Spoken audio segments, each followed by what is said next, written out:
Is it too late to try and use my tattoo with the vines and grapple them?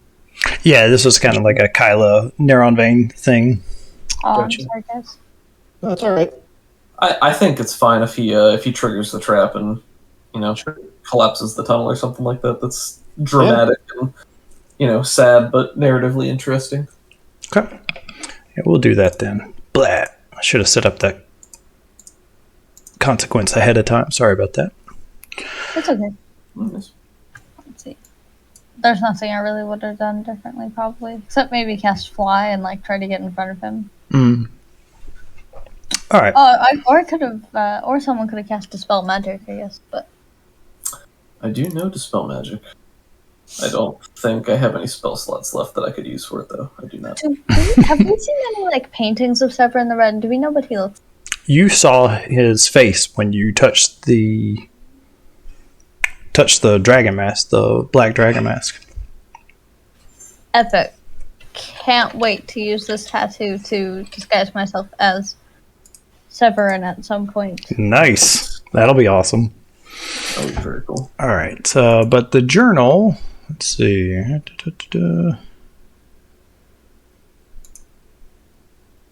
Show to players. Sorry, did I say high elf? I meant wild elf. I just looked up something. Oh, he's cool looking. I love his eyes. Rawr. So this is a pretty big journal. I can read this out or just scroll it up and down for chat.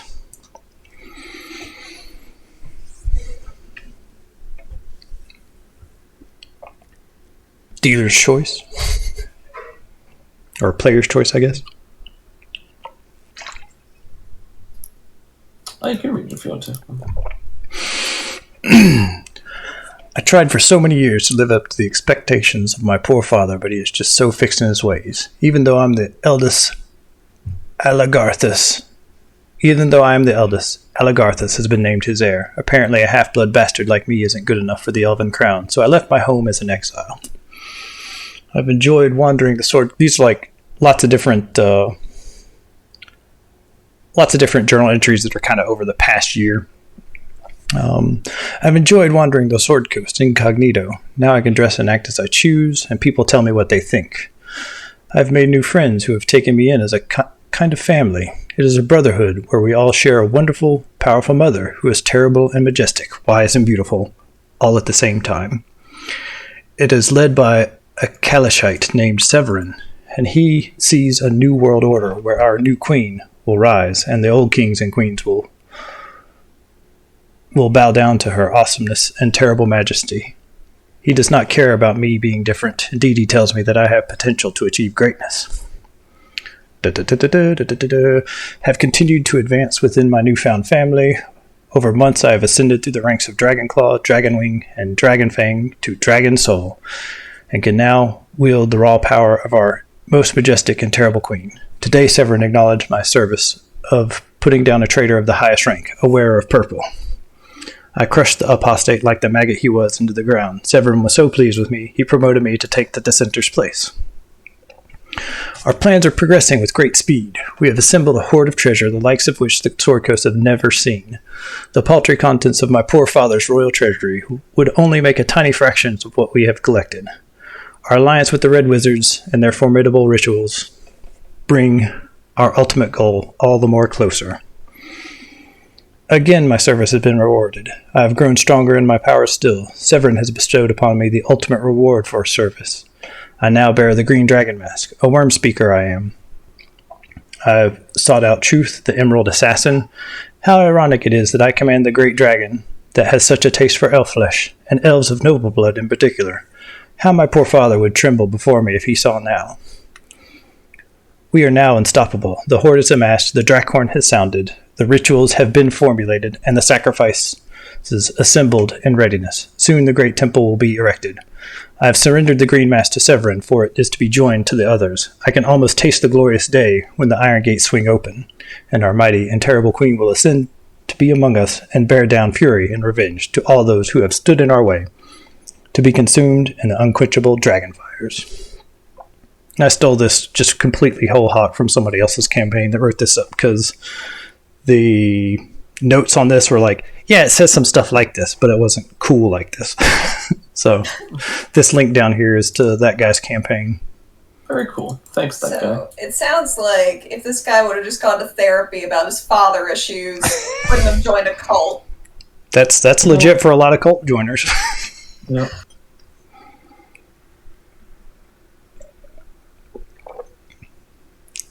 Yep.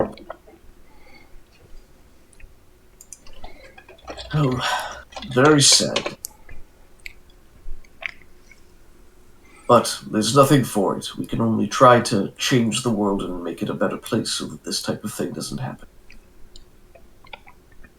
Also, like, we've all been through hard stuff, and I don't think that justifies what he was doing to make himself feel better. Yeah, I was a slave. You know, You could have been so evil. I could have been. I'm not. She lets that hang there. Yeah, you're reminded of Cyanrath's similar story to yours, and he went a very different path. Yuri thinks back to the reports of Cyanrath's activity, hopeful for the chance to track him down at some point. Well, I suppose we should give the place a once-over. Maybe there's some treasure to find. Yeah, a lot of it was already gathered up into like a bag of holding on Neronvain stuff. There's some more coins and treasure in the back here. Oh, you can't see where I'm pinging off the map there. Bloop, bloop, bloop. Ah.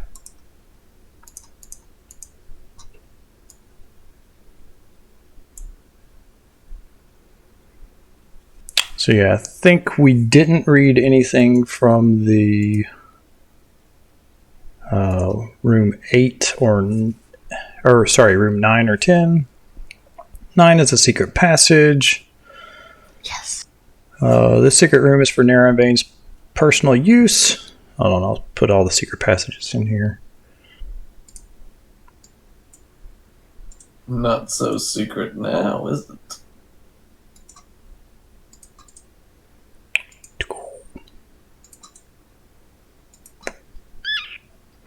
And then there were another couple at the start that I showed you. Yeah.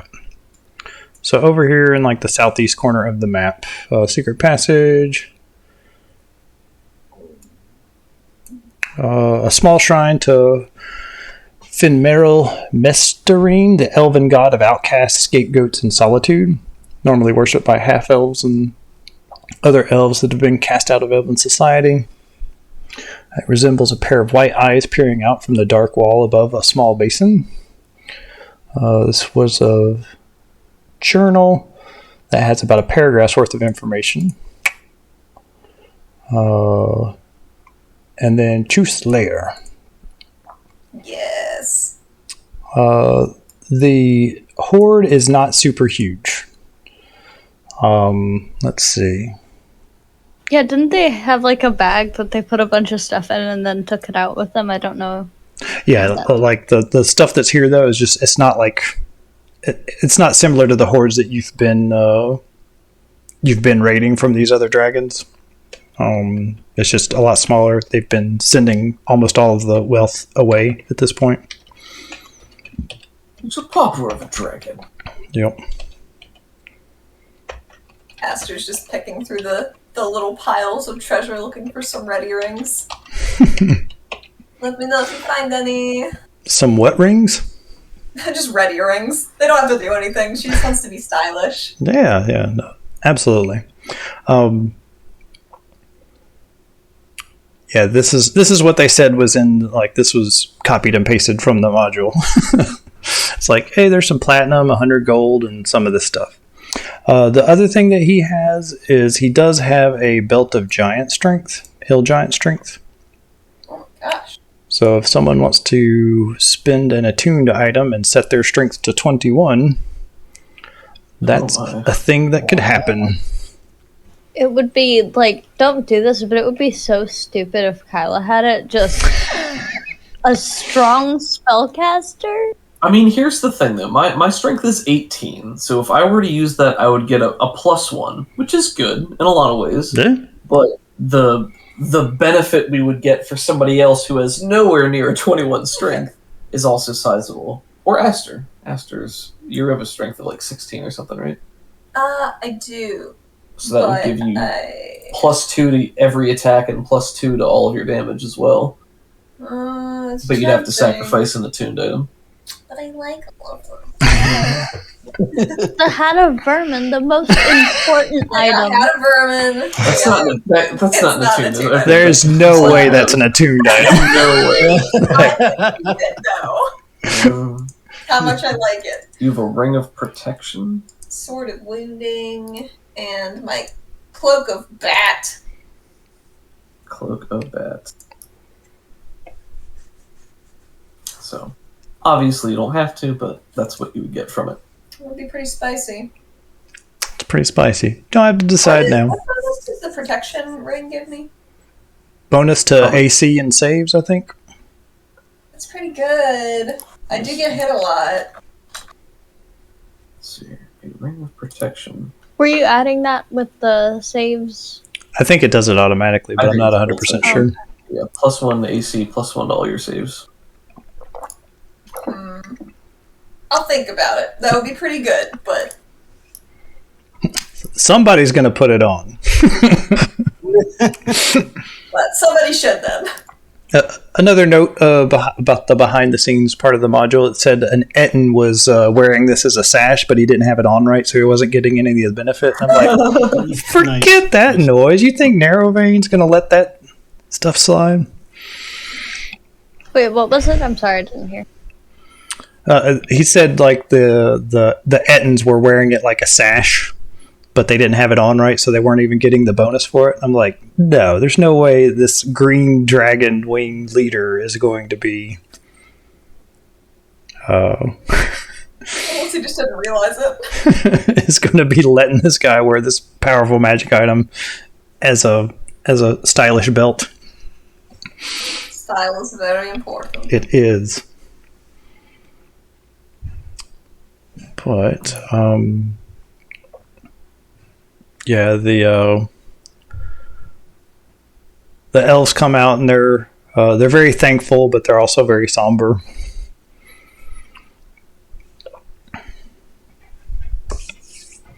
But getting out shouldn't be too difficult. Do you all have an easy way to get home? Do you need us to escort you? We live in the misty forest. Without the dragon, then we should be fine. And the Zarya offers to watch over them. That is very nice of you. Look out for the squirrels, by the way. Don't trust those. I really wouldn't. They're all traitors. Well, some of them were definitely charmed by the dragon. Oh, little turncoats. Tree tours, says Jackie. Oh. Nice! But it takes a while, but the thing is cleared away. Everybody can rest back up to full, restore their luck points, restore their hit points, all that fun stuff. You are so kind. What a mitzvah. It's so fun to restore everything. Fix Taisha first. Azaria comes to you and thanks you for your help.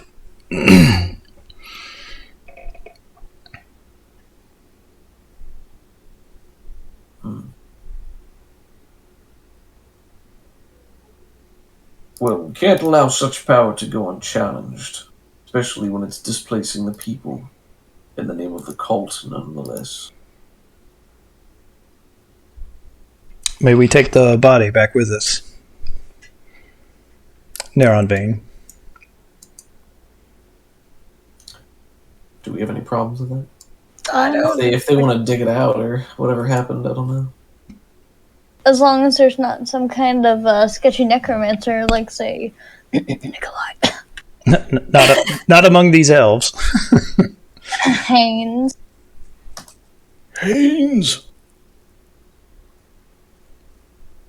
They want Neronvain, the full elf half drow. Yeah, one of the nobles spits and says he was exiled for a reason, and the other guy says the king would want to know.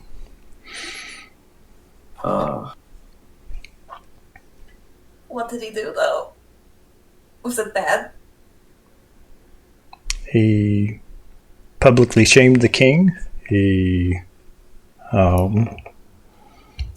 demanded the crown.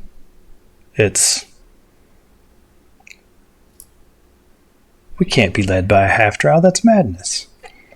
Oh, so this is like rich people problems. Yeah, that's fine. And Yuri's kind of like, I don't like their reasoning, so this guy was garbage, but does he really deserve to be paraded around for that one specific thing that was beyond his control? No. Well, they're not taking him back to parade him around. They're taking back the king, his dead son. Ah, I see. His half bastard. Yeah, his. Sure. He had a child out of wedlock with like a drow envoy, and this was the result. To be fair, out of character, it's kind of the king's fault that he had a half-drow kid in the first place. Like, that's been prevented. 100% is. That doesn't change any of the things that happen.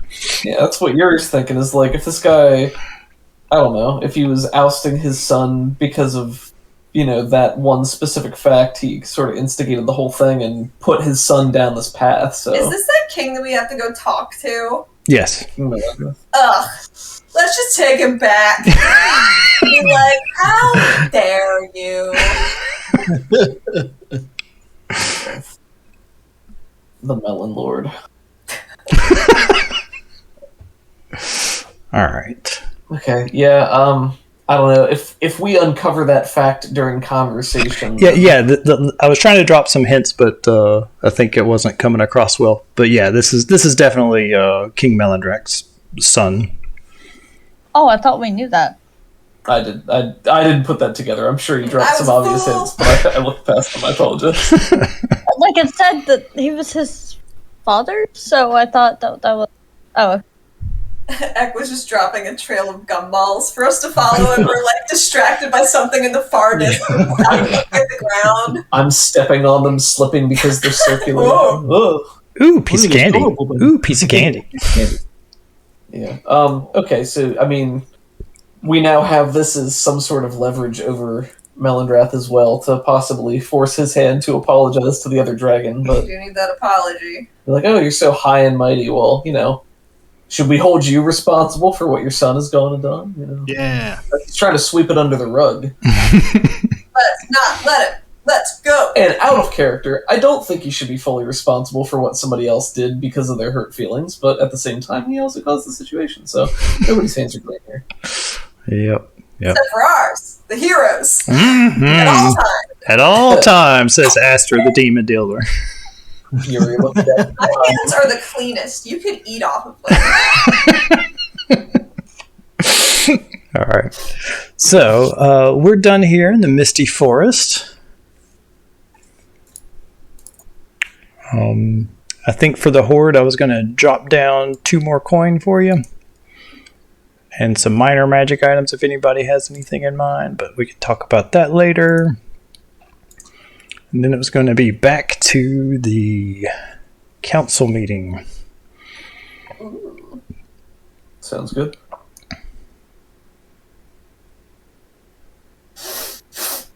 Excuse my sniffling, I'm sorry.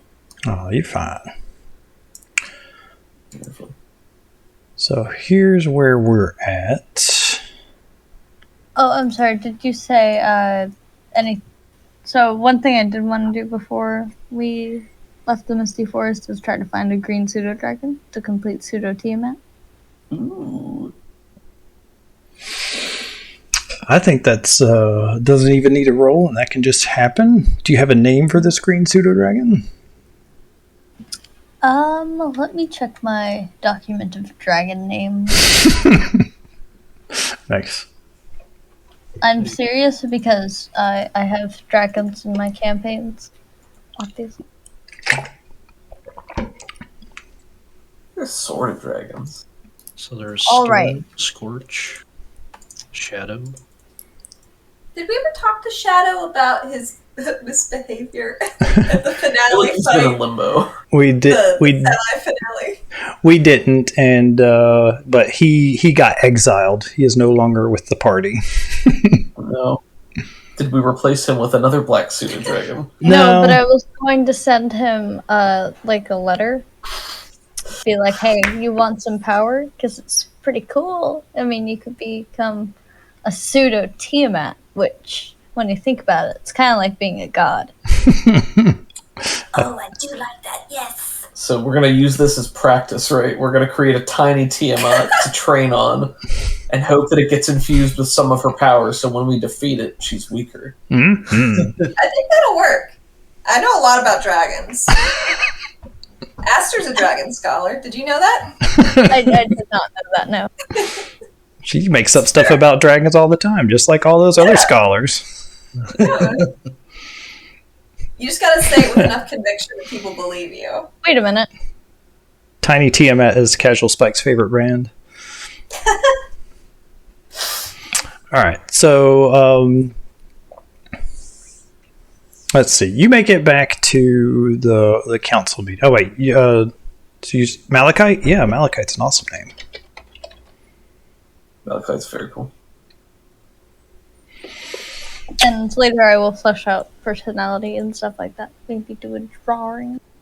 Ooh. Yes. Love to see that. Very nice. Yeah, I didn't have any scene prepared for that. If we could put that on the back burner for right this second, I'll make a note in our session document so we can do it justice. Intro to Malachite. Green Pseudo Dragon. Pseudo. Pseudo. Pseudo.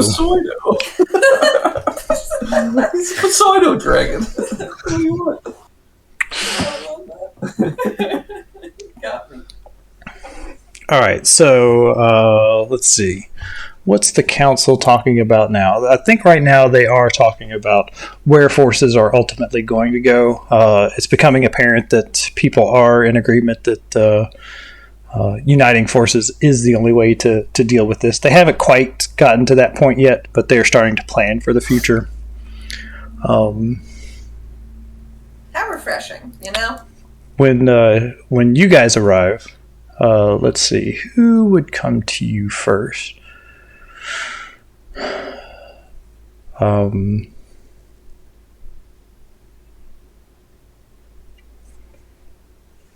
Probably, since she's now the Open Lord of Waterdeep. I can't read her name when it's all blurry like that.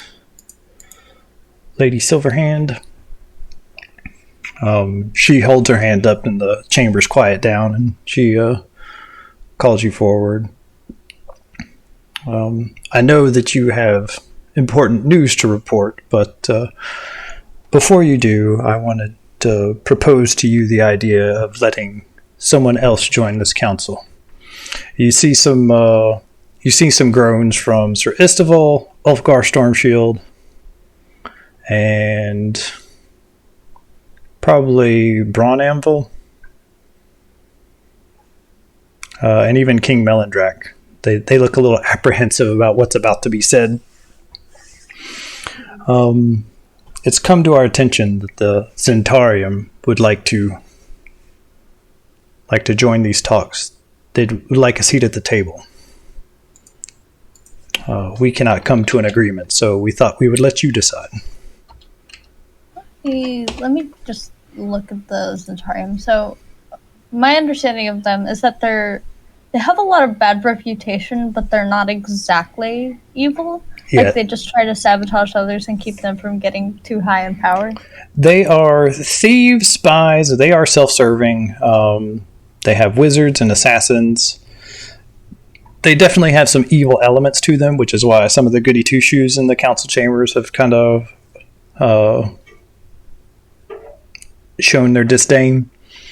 But they're not necessarily evil. They do have a lot of organized crime and things like that, but they're borderline. They're not just quite obviously all of them are evil. There's definitely some neutral in there to boot.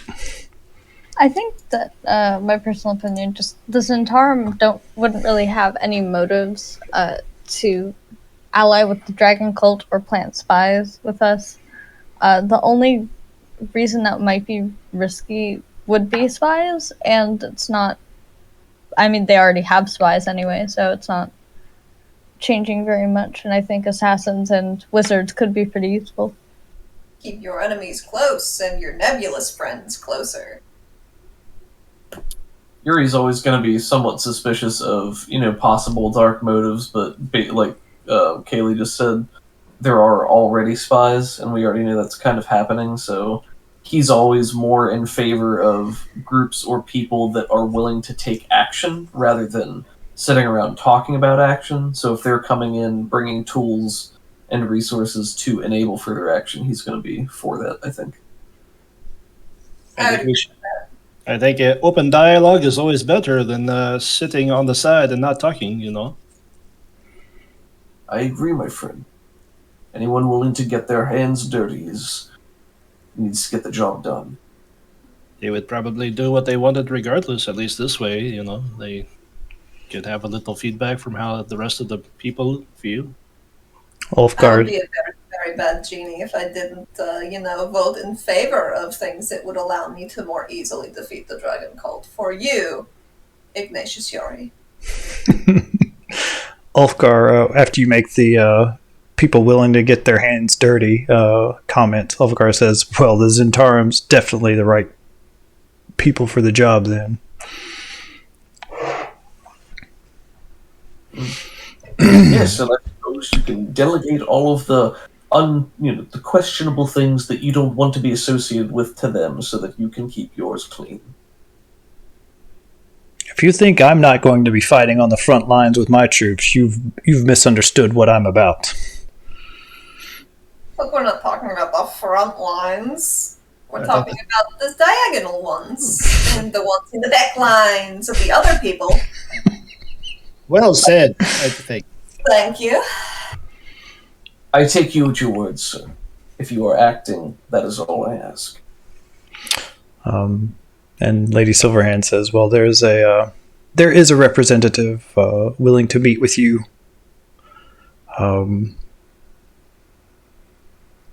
Whatever you decide, this council will honor. And she gives you the information on a slip of paper. Do we get to know who it is before we officially decide? Yeah, they're meeting with you at the Yawning Portal.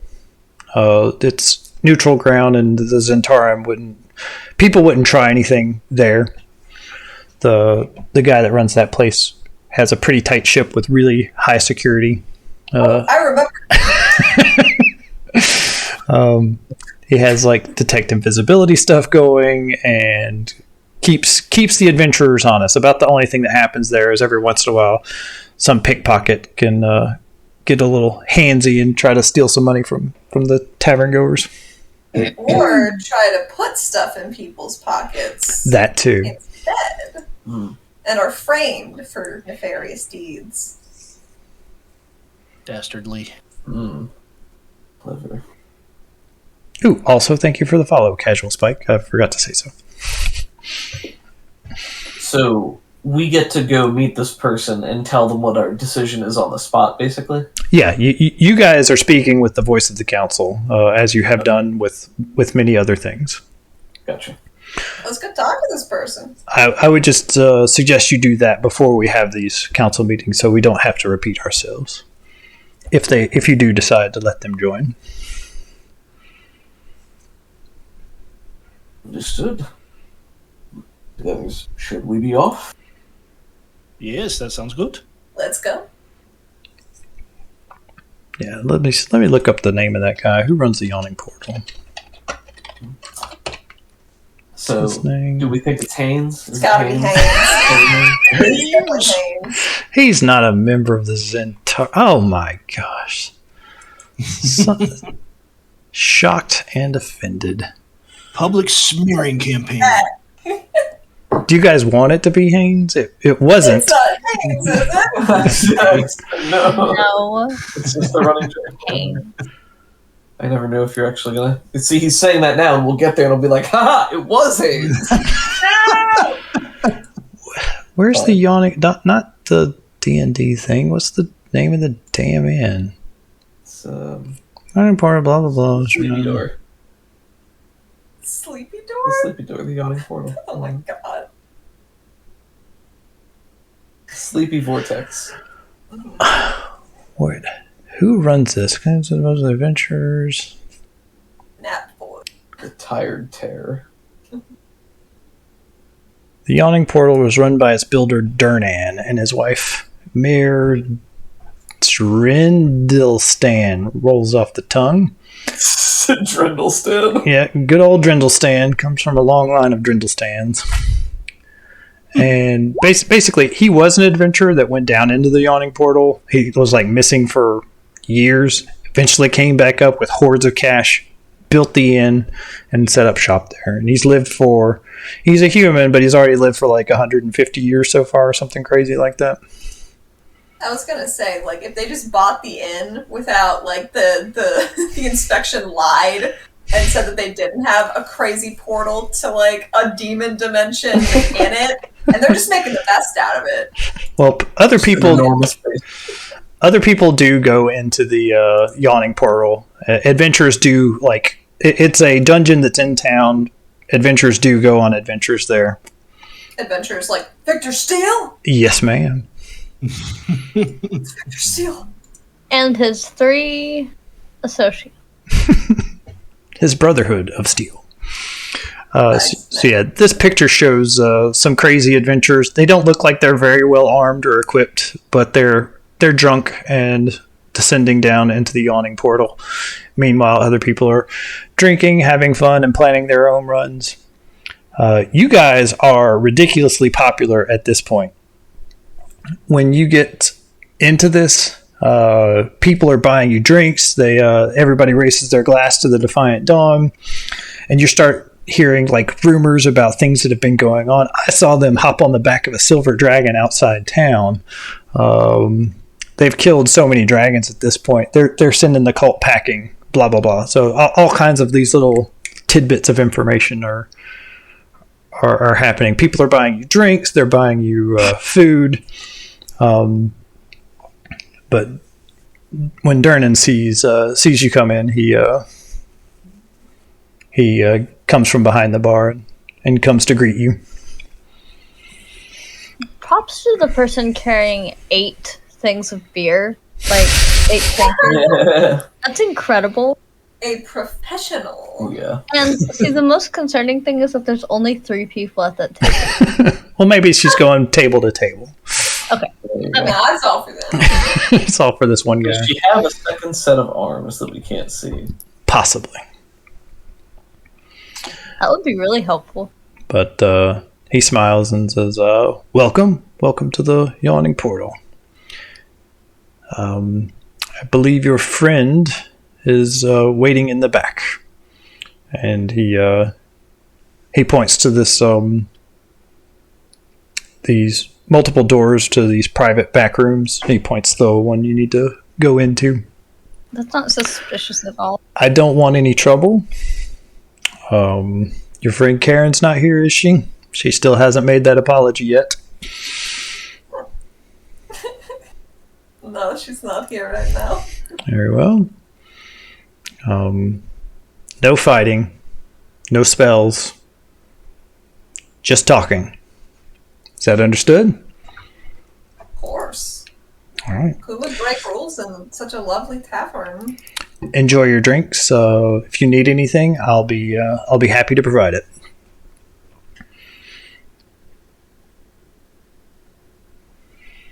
And he leads you directly to this back room. There's a door.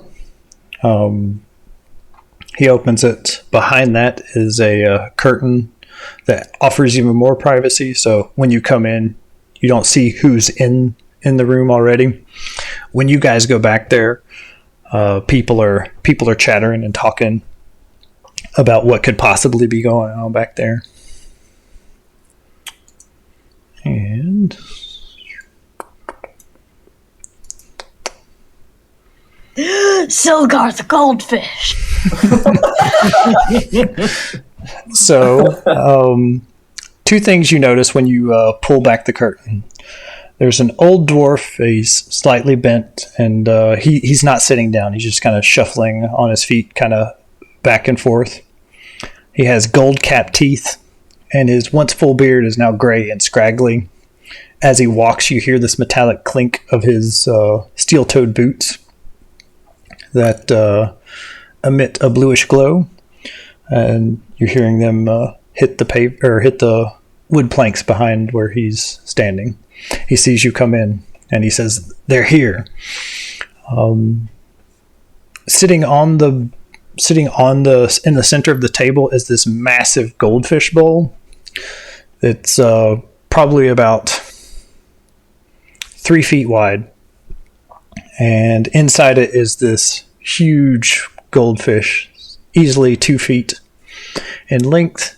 It's covered in onyx-colored scales. Sunset orange fins flow like silk sails as he swims. As he glides through the water, his brilliant golden eyes flick unconcerned over the visitors. The base of his fishbowl is made of solid gold, sculpted into ornate waves. The bowl's cover, also made of gold, is encrusted with cut aquamarine sapphires and opals. So, I have a question about this goldfish. Is he an important NPC in the campaign, or the most important NPC?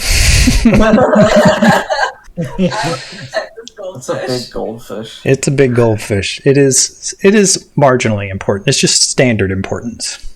I love like these just bracers of defense up here, and this obsidian steed, these elephant boots. Like, they have the whole thing.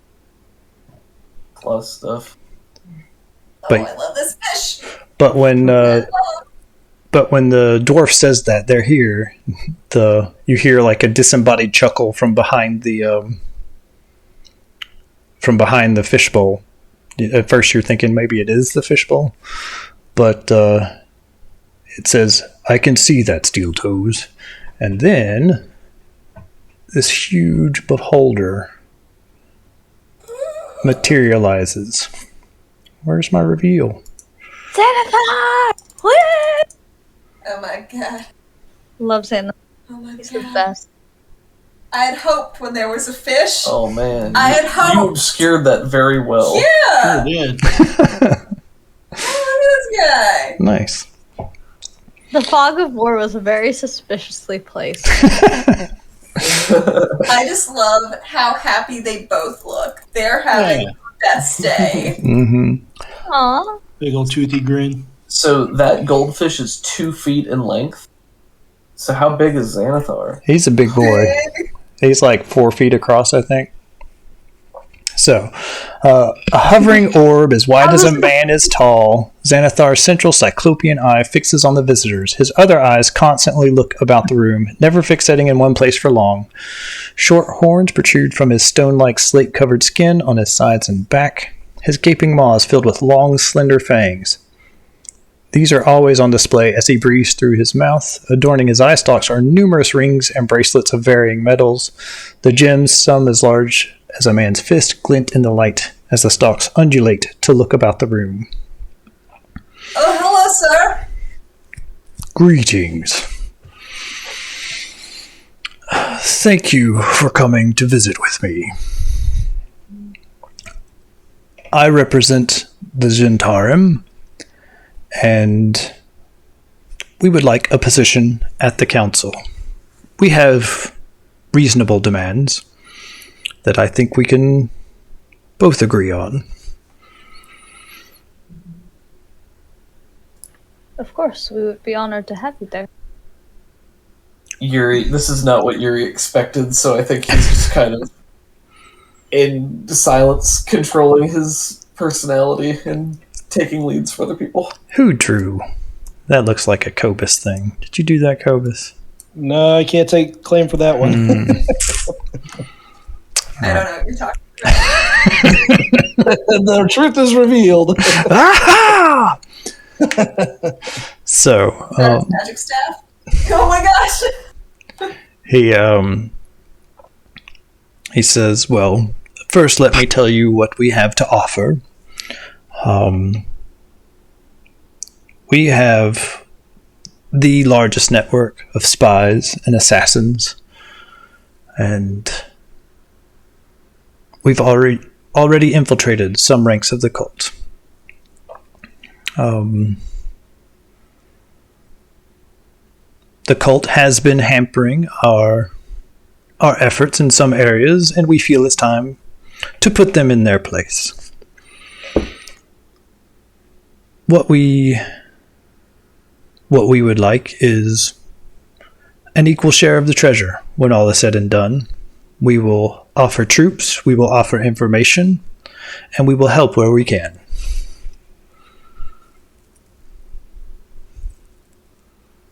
Aster just keeps nodding and nodding. It all sounds very reasonable to her. Yes, that sounds reasonable. We will certainly be more than happy to relay the message to the... Oh my goodness, you have so many whiskers. I'm sorry, I don't mean to be rude, but which eye should I make direct contact with right now? It's all the same to me. Very good. Yes, I think we could certainly tell the council of your demands. I don't think they would have any issues with this. Yes, I was told that you would be able to make that decision for them. Certainly, they have given us that decision. I don't have any problems with it. Should we haggle, as they say in some villages, or should we just give them outright the deal? Haggling's for merchants. It seems very fair.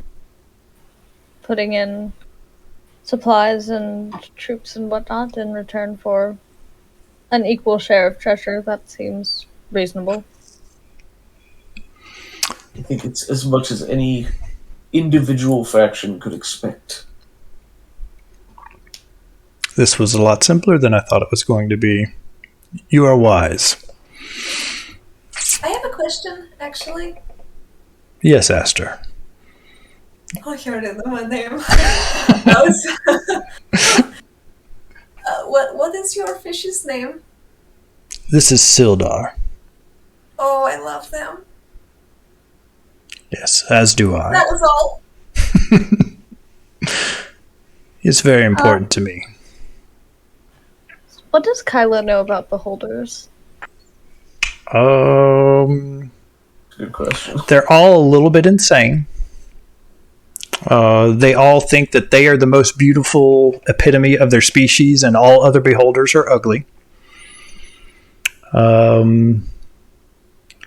The central eye has a cone of an anti-magic field when they want to turn that on, and each of the eye stalks can do different things like disintegrate, telekinesis, all kinds of weird random stuff. They're a very powerful monster.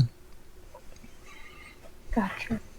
Does she know anything about them, like collecting knowledge or anything? Not necessarily. I mean, some of them do, but others don't. Gotcha. I wasn't sure if beholders were knowledge obsessed. No, but this one is a pretty high up in the Zentarum, so he has quite a bit of knowledge. Usually it's revolving around, what do you call it? Underworld activities and things like that. Organized crime.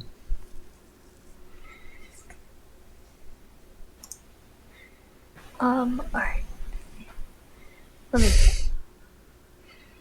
I do have one question, if you'd be willing to answer. Absolutely. Do you have a member named Haynes? Perhaps. I don't know all of my... Not in my immediate organization. Understandable. Is he someone of note?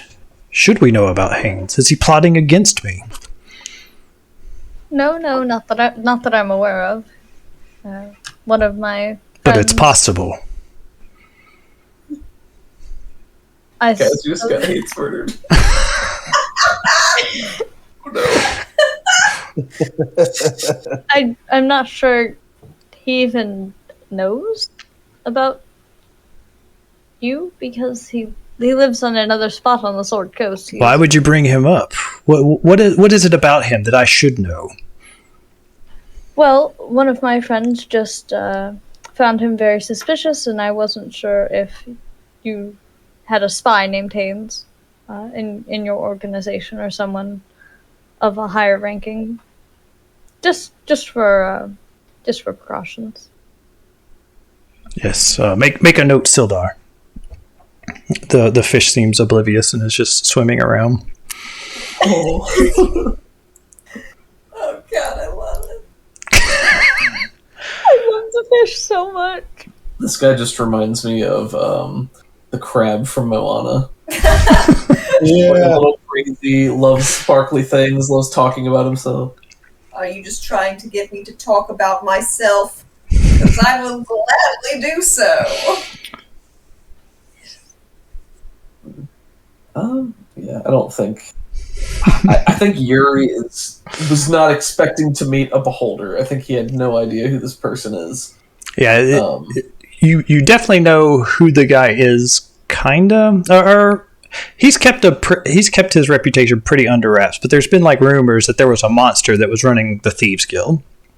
There's been tell that it's been a mind flayer. Some people say beholder. Some people say dragon. Looks like you now know the answer. It is a beholder. Well, I do have other information you might be interested in, and I'd be willing to trade it to you. We know of where the Green Dragon Mask is being held. We know what's happening, and we know how to bypass a maze that is there. We've spent many lives collecting this information, so I don't think it should be given freely. What could you offer me? Well, I believe that's sort of the deal, right? You give us information, and you become part of the council to voice your opinions. Yes. He pulls out the. He directs one of his eyes at the dwarf, and like you see this like translucent blue ray go out and lift up this scroll, and he spreads it out with his telekinesis. He says, "We will tell you the location of where this mask is, but I cannot in good faith just... This was information that we gathered before joining. The maze, you will be able to bypass it on your own. That is no problem. But with my help, you will not spend any of your resources getting to it. Getting through it, I should say. Tell me more about this Haynes. Perhaps that would be enough." Oh my god! There is a disturbance in the force. What did As I Karen feels this conversation This from is so good. inches away. What? Is Karen showing up to apologize to... She wakes up from a nap. Haynes! Or even worse, they move the castle down there. She's making a formal apology to him as this happens. That would not happen, but it would be funny.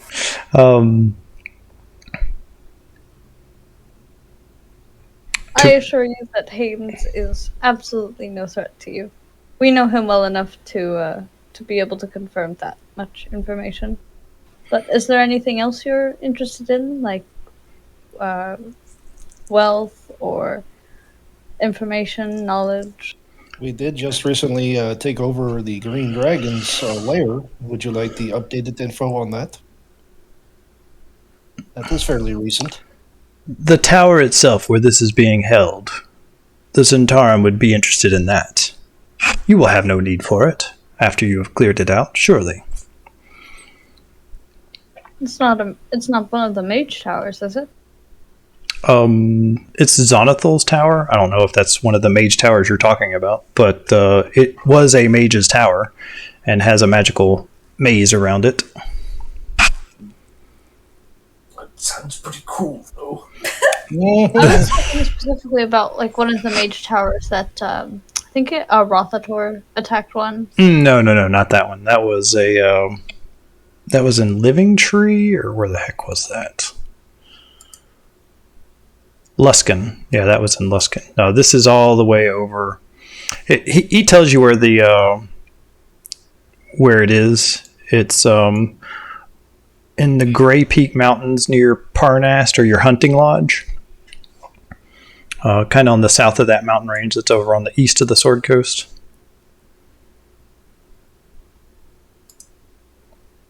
Gotcha.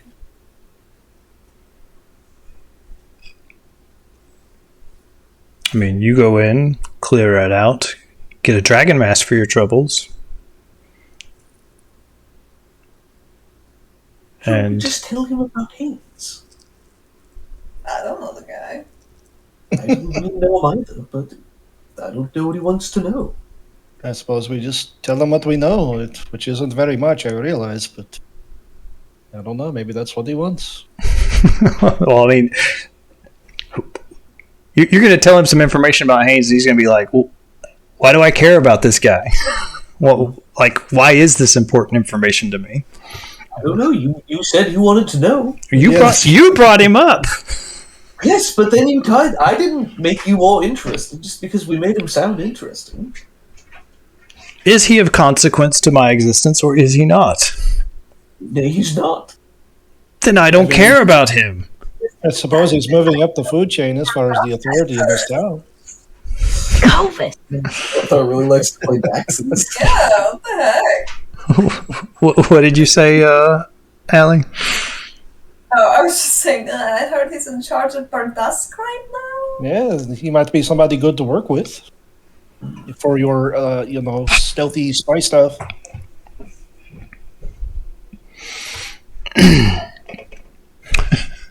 Yeah, you're not really like selling. Like, this guy is paranoid about like plots against him. He thinks they're everywhere, and so you guys started that. So he started thinking along those lines, but then you guys backed off of that. So he's less interested in Haynes now.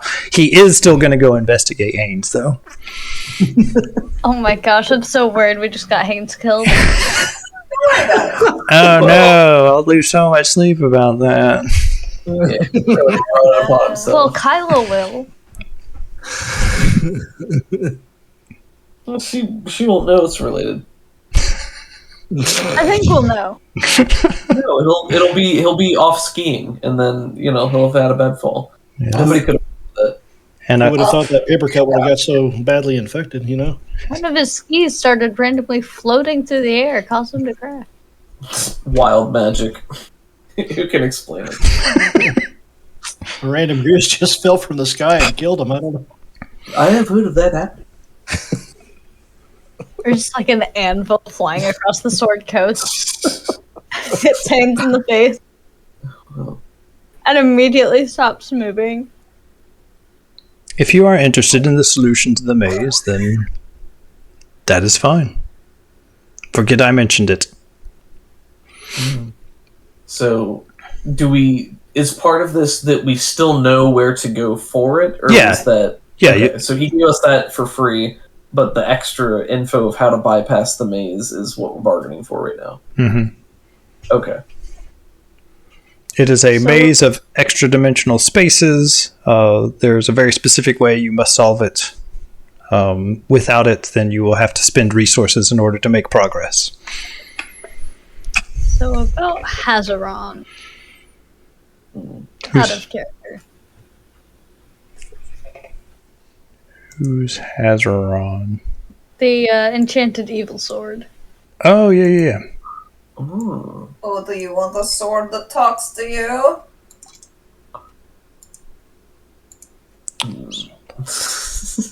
There was a...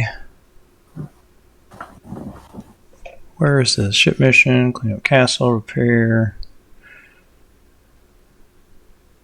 There was a clock that hadn't been started yet. Purify Hazaron.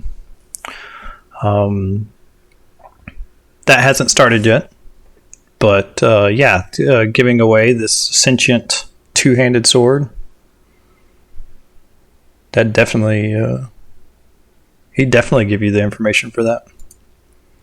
My reasoning is we just don't really have a use for it, and none of our characters would be great at wielding it except maybe Aster, but Aster has her cool enchanted tail thing.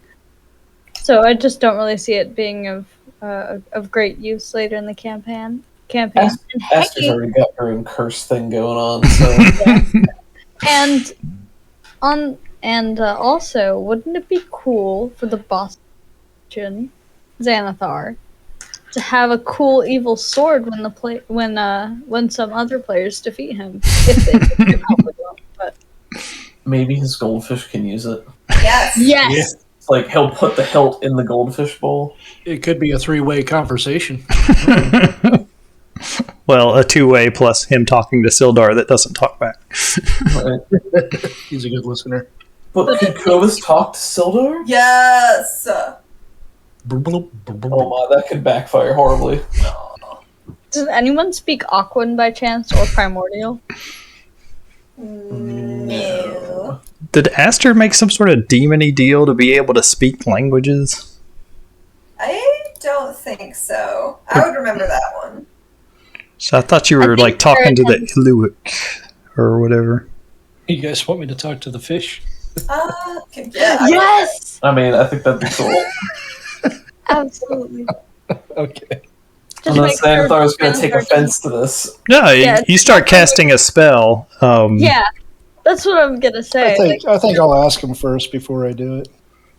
Yeah, and you start to do it, and 8 of the 10 stalks look at you, and the 2 others are still scanning around the room, making sure that you're not doing it. Looks like he's about to turn on that eye if he needs to.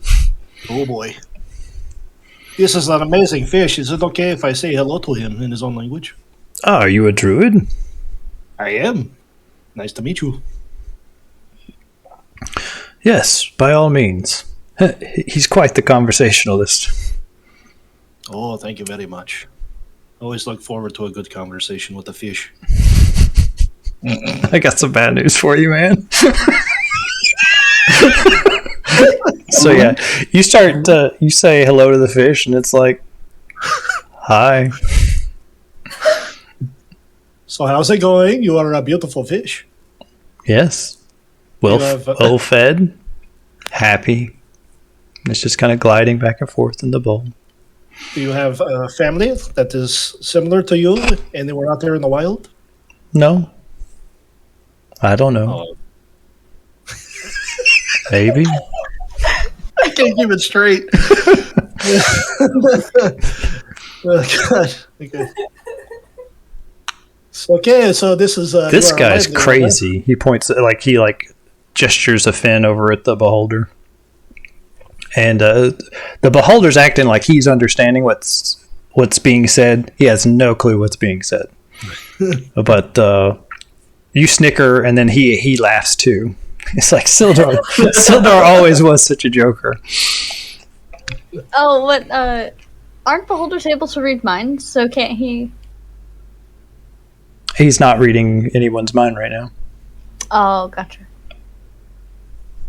He knows what the fish And say. there's not much of a fish mind to read. Yeah. No, I'm saying he could read Cobus's mind and understand the conversation. Cause... He's not doing that. Okay, I was just curious. The fish is like bread.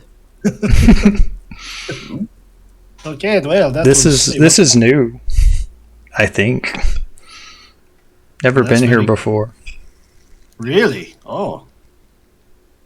How long since you have been friends with the Xanathar here, the one with the big eyeball? my whole life. He's crazy. He's eating people. Oh, really? Oh, that's interesting. But he likes me. Okay, well, you have a good day. Yes. I'm going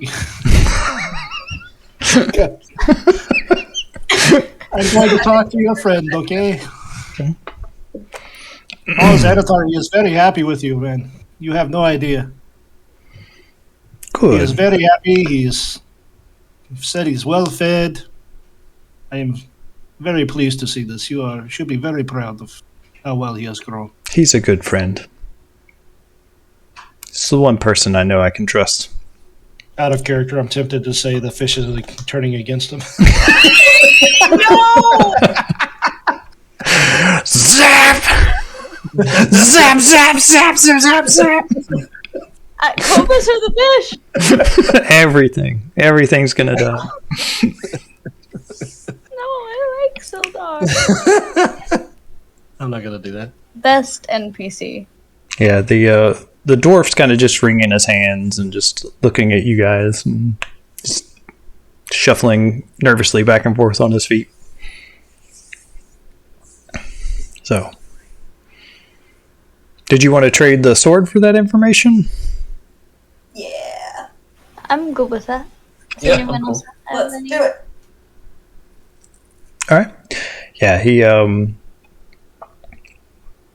explains how the maze works.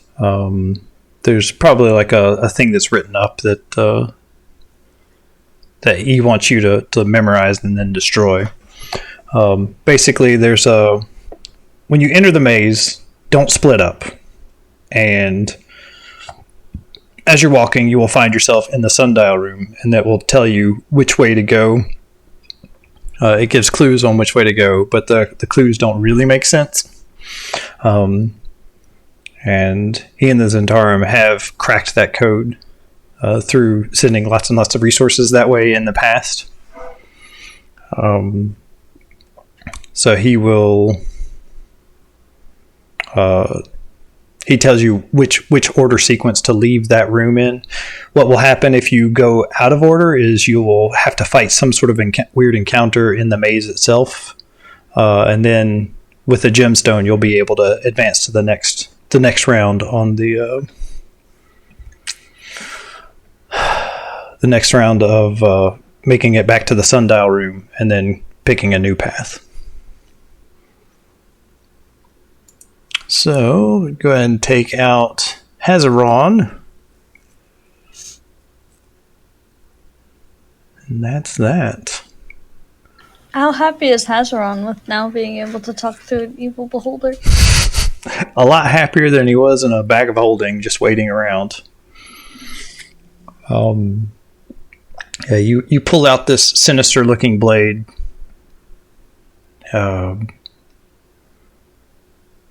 Xanathar grabs it in his telekinesis hand and wields it for a little bit. Doesn't make any threatening moves towards you, and hands it down to Steel Toe to strap to his back. Yes, this will serve nicely. Well, I shall send my representative to the council, and we shall go from there. I look forward to the final fight. As do I. I'm happy you've decided to join us, and we appreciate the efforts you're putting towards this. And with that, he fades out of existence and uses telekinesis to lift up his fishbowl and floats back into the common area. What a nice guy. I think it's a bright and beautiful future for everyone. We get back to the council. That guy's nuts. But we made a deal. You did make a deal. Yep. So the Zentarum will join the council. We have a new representative there. A tiefling. Yay. Yay! Her name is... What's her name? Nightshade. Yeah. Rion Nightshade.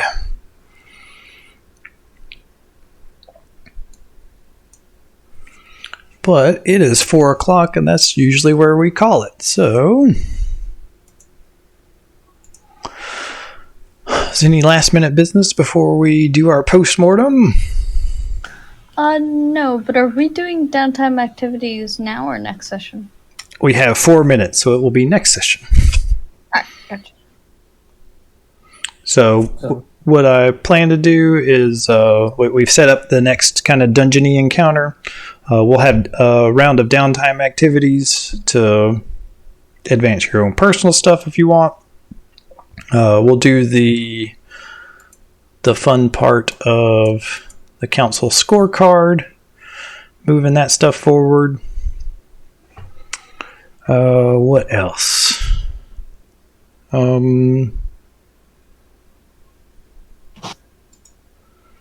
then on to Zonathel's tower to try and get that green dragon mask back. Keep in mind, Severin the Red has that. And so far, I mean, we've encountered all of the worm speakers except the blue and the red, and all the 3 others have had a dragon on their side of the same color. So be warned. I actually have to go use the bathroom real quick, and then we'll do the postmortem. Be right back. Cool. Does anyone know who Mr. Bigglesworth is? No. Okay. From Austin Powers? No, from World of Warcraft. So, Kel'Thuzad, a powerful lich, he had a pet cat named Mr. Bigglesworth. Now, in the video game, Mr. Bigglesworth would just be running around and just pretty much existing. But if you, killed Mr. Bigglesworth, because you could do that, there was, a special message in chat of the lich getting super mad about it. Oh. But it was just this lich had this pet cat. Who doesn't love a cat? Interesting. I'll send a picture in the chat. So the very first Mr. Bigglesworth was from the 1997 movie Austin Powers. He was the hairless cat. Yeah, he was a hairless cat. He was the cat of Dr. Evil. Dun dun dun. Alright, I'm back. Welcome back. We're talking about Mr. Bigglesworth, the cat apparently in WoW that may have been based on the cat from Austin Powers. Yes, absolutely. It's a little white kitty. I thought that's what Kaylee was referencing, which is why I did the beholder with frickin' laser beams on it. Nice. Frickin' lasers. I love it where just on the little car in the hallway and just doing 3-point turns for eternity. Stuck in the hallway, and then he turns completely around every time he goes to back up the quarter inch or whatever. Alright, so post-mortem. Tell me what you like, what you didn't like. This was a pretty long and drawn-out dragon fight, but I had fun with it. Ooh, go fight. Xanathar. Very It was very good. That was fun. That was Much a fun better little than encounter. Haynes. Poor Haynes. I wasn't sure. Poor Haynes. I wasn't sure the fog of war thing was going to work out too well. I didn't get to preview it beforehand, but I tried to. Oh, it was great. That was perfect. Nice. Yeah. It was really good. Didn't get to see that on. Didn't get to see that on streams, as I can see through the fog of war. No, it was really good. Nice. I always think it's cool when we get a chance to interact with a unique and interesting NPC from the game world and the setting. Yeah, the original thing had you guys going off to try and convince the Wizards of Thay, but they're just a lot less clear-cut there's no gray there. They are made up of liches, vampires, undead, demon summoners, and you guys have already thumbed your nose at demon support. Well, 4 out of 5 of you have. So I was like, I don't think that's going to happen. So instead of just giving you the Zentarum, then they come and want to join and help you with some stuff. I think it's that's really cool. great. Yeah. I thought the dragon fight was interesting. I thought it was neat that you included like the common folk as another wild card, sort of to mix it up. I thought it was cool that it was a really hard encounter, and that was probably the hardest fight we've had like throughout the entire game so far. That's cool because I was worried that about that. Like the power level has been creeping up. Oh, by the way, go ahead and level up. Oh boy! Woo-hoo! Yep. I think by the time we get to what's her face, Tiamat, you're supposed to be level 14. Oh, wow. I'm not sure how many more of these sessions we're gonna have, so I might have to bump you up more than once or twice. I think you played Xanathar and his goldfish very well, and the descriptions were superb. The descriptions were all Miss Snowmoon. I was just playing Blood Bowl and watching Blood Bowl all week and being lazy. So, Well, thank you to Ms. Snowmoon for her input, and thank you to you for your time and effort in bringing it to life, because it was really good. if you're still around, Casual Spike, I had fun hanging out with you and talking to you. Jackie, you're always a welcome addition to the stream. I like interacting with chat. That's always fun. Yeah, it's always fun to see what people throw in on the side, too. Yeah. So that's it for today. Thanks for hanging out, everybody. We'll be doing this again in a couple of weeks. So that is New Year's Day. I don't know if anybody has any New Year's Eve's plans. It's going to come to this hungover or whatever. I'm an old man, so I won't be doing that. We're not going to. We'll be around if people are wanting to play. Cool. I should be good to go. Awesome. Cool. Well, in that case, we'll see everybody in a couple of weeks. Thanks for hanging out, everybody, and we'll see you next time. Enjoy your holidays. Bye, guys. Happy holidays. Yeah.